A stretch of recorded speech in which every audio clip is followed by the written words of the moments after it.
Hi, I'm Julie, and I have some questions to ask. Have you ever read articles about how robots are replacing human jobs? Or have you ever felt your family member, significant other, or your friends were distracted by their cell phones as you were talking to them?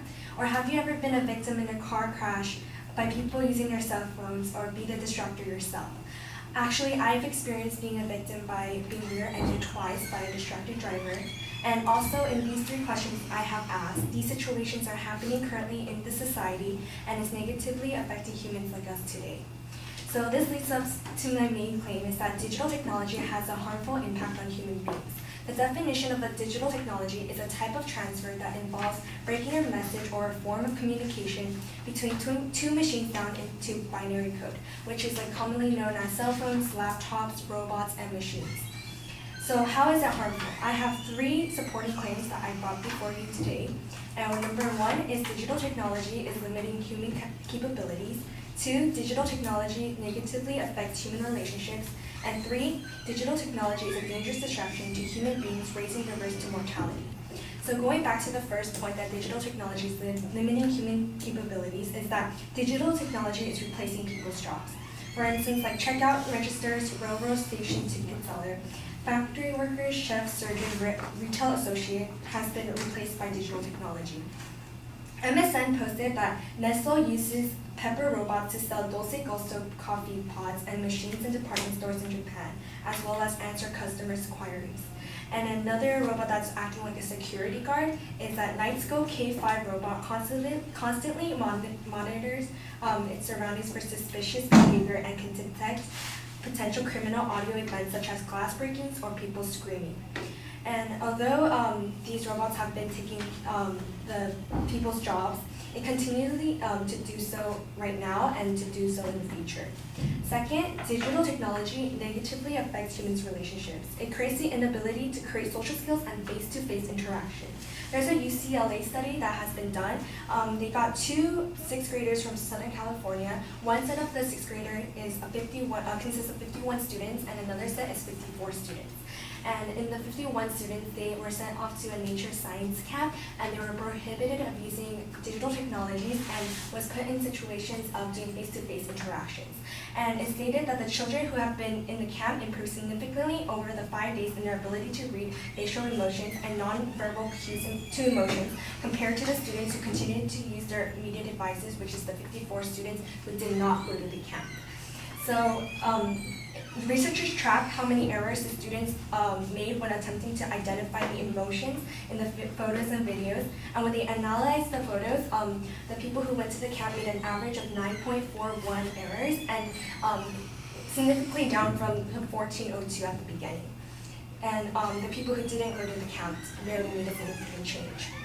This shows that digital technology is a barrier between human interactions, and being away from digital technology can enhance your social skills. And social skills are important in society on how to deal with problems in school, workplace, and ability to initiate, maintain, and end a conversation, to reading social signals, to complex skills and involving solving problems and resolving conflict. And cyberbullying is another factor of negatively affecting human relationships. Cyberbullying is the use of electronic communication to bully a person, typically by sending a message of an threatening nature. The cyberbullying statistics comes from Digital Label, which is one of the largest anti-bullying organizations in the world, and they did a study over 10,000 individuals in the UK.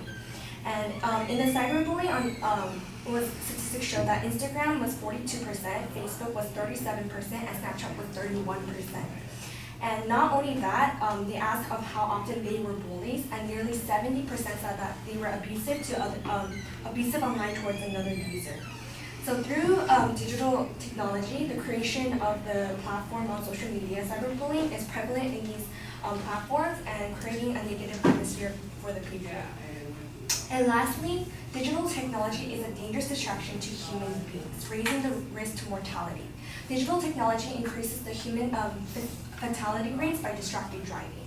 With the latest statistics available in 2018, in 2015, according to the statistics compiled by the Department of Transportation, 3,477 people died and another 391,000 people were injured in a motor vehicle crashes caused by drivers who were distracted because they were texting or using their cell phones. And another statistics that comes from the AAA Foundation for Traffic Safety finds that more than half of U.S. drivers admit to using their cell phones while driving, at least occasionally. The human factors and the economic societies estimate that 2,600 deaths and 330,000 injuries in the United States results in each year from driver cell phone use. And not only it involves with cars, but it also involves with people as well. Digital technology also creates traffic hazards.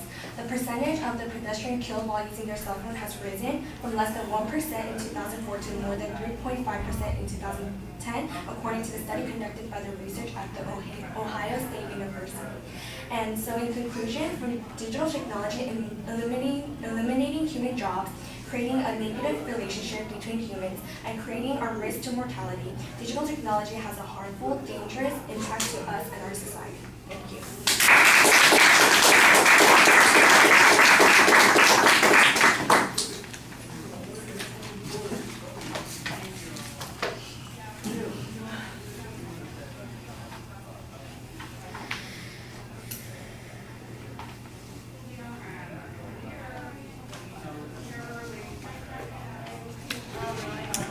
All right, all the structural stuff is sound. We've got an identification of the proposition, the secondary claims. This is a broad claim, and so you've got three secondary issues that each could be its own speech, I think. Some of these points get developed. Some of them are not as well developed as they could be. The issue, for instance, on jobs, I think, is largely skimmed over. You've got a few hypotheticals that you're talking about and a couple of examples that are practical examples, but we just, it's kind of interesting that the last two speeches that we heard before this had to do with very similar kinds of things. The number of jobs that are available, the number of people who are still getting jobs, the unemployment rate, it doesn't sound like we're in a big risk right now of armies of robots and digital technology making it unlikely that people will be able to get jobs. There's a potential there, but the notion that this is something that people have to worry about immediately seems underwhelming at this particular point. The argument about efficiency of human relationships, and you also include cyberbullying in that particular point. I think that you do have some good information here. This would be like information that could have been used in the previous speech where we're talking about what's the consequence of people not being able to, they're dependent on their phones, and what kinds of skills do they lose? Well, you mentioned that the kids in this study had difficulty reading nonverbal signals and that kind of thing. Just a little bit of irony, you have a tendency not to look at us, so that's one of those things that maybe you've been on the phone too much, and you need to talk to us a little bit more. But yeah, I think I appreciated that, and there's a study that points to that. So there's some proof here. Maybe, I'm not sure it's sufficient by itself. This might be, like I said, one of those places, because you've got three very different topics that you're kind of grouped under this one general topic. It might have made more sense to develop one particular point. And then the third point, there's not a lot of dispute that distracted driving is problematic, but there might be some dispute about whether digital technology is solely responsible for that. And by the way, I suspect that there's a lot of digital technology that addresses those issues in the opposite direction, providing sensors and safety and all that kind of stuff to go along with it. All right, thank you.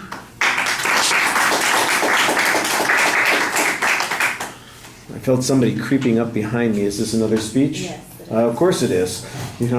How dare I think that I was close to being where we were supposed to be. All right, hang on a second here. Did you give me a copy to give to the refutation speaker? That's yours, and then I have the refutation speaker. Okay, well, give me the one for the refutation speaker, because that's going to go in this pile over here, uncollected, because apparently people don't want to answer this. I'm not sure why it works this way, but it does. All right. So you, hang on a second.